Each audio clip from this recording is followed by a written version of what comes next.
morgenmadstid.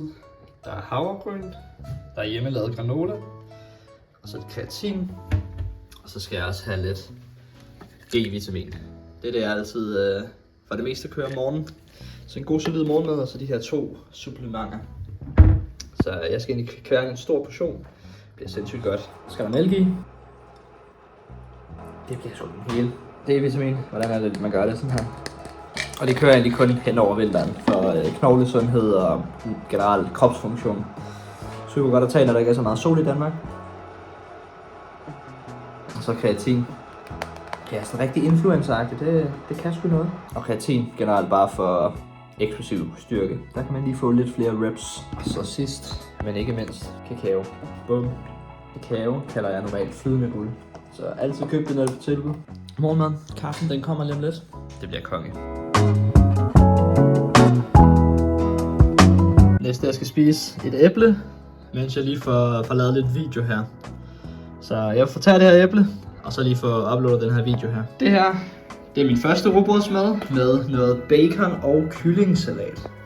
Så det er bare lækkert. Det er min mad nummer 2, tun og sriracha. Så er det mad nummer 3, spejlæg.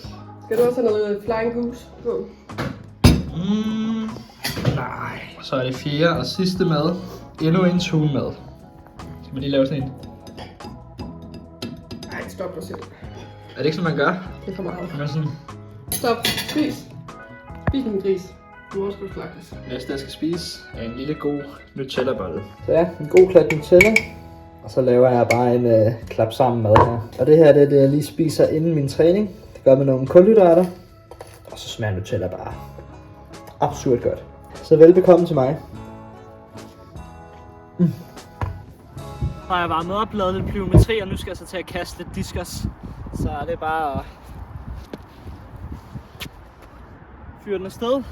Det har regnet, så jeg skal passe på, at det ikke er alt for glat. Men nu er det egentlig bare lige gå ud på græsset, lave en masse kast, og så lige så stille gå ind i ringen og få ud noget fuldt tilløb. Det bliver skide godt. Og så bagefter er der spyd, og så er der lidt vægttræning, så det bliver mega godt. Jeg har været ude og kaste en masse. Jeg synes, jeg er blevet meget bedre til at holde spænding hele vejen igennem. Og det gør jeg egentlig bare generelt, jeg kan få meget mere power i diskusen. Så rigtig gode kast her, umiddelbart. Sæt bestandt.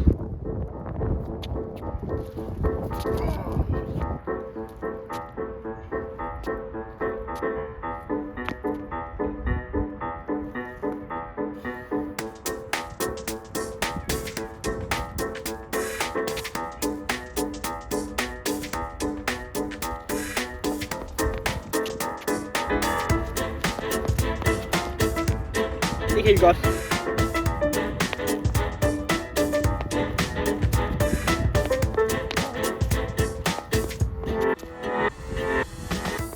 Så er det tid til lidt spydkast. Diskus var ikke helt så optimalt i dag. Jeg tror også bare, der var rigtig meget vind, som også gjorde, at jeg lige skal finde ud af, hvordan jeg arbejder med det. Jeg havde nogle kast over 30, så det er egentlig fint. Men ja, min opvarmningskast var helt klart også bedre end de rigtige kast. Nu er det spyd, ny disciplin, og igen, fokus er egentlig bare at fokusere på at kaste normalt, på den rigtige måde, ikke så meget normalt, fordi så får jeg ondt i albuen, så kast på den mest hensigtsmæssige måde, så undgå at få ondt i albuen. For det vigtigste er, at jeg har sundhed, når jeg kaster spyd, for ellers så ødelægger jeg bare mig selv. Så lidt spyd tror jeg ikke rigtig, jeg får filmet så meget af det. Og så går jeg ned og laver lidt styrke. Vi starter lige med at få lavet nogle sving her.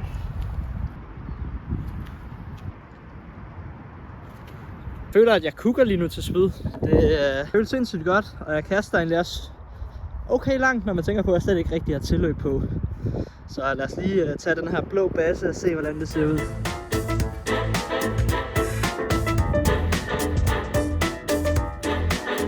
Så er det ned og lave styrke.